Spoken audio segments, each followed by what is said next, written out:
And basing lugar sa BBC di siya nga nga website. Unsa na kuno sa current lugar na mga parties karon sa US, which is ang Republican and ang Democrats.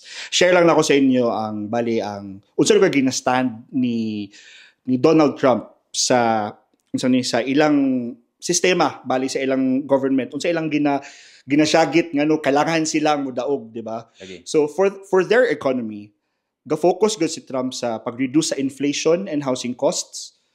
And then sa taxes, I think na siya i-propose in 2017, which I think gusto niya i-extend ang mga tax cuts, reducing corporate tax further and eliminating the social security tax for retirees. Diba, grabe? And then also, for immigration, importante ni sa tuwa kay as Asians, Okay. diba, or daghan biya kay gusto mo sulod yun sa US. And then for immigration, ang government ni Trump, he wants to prioritize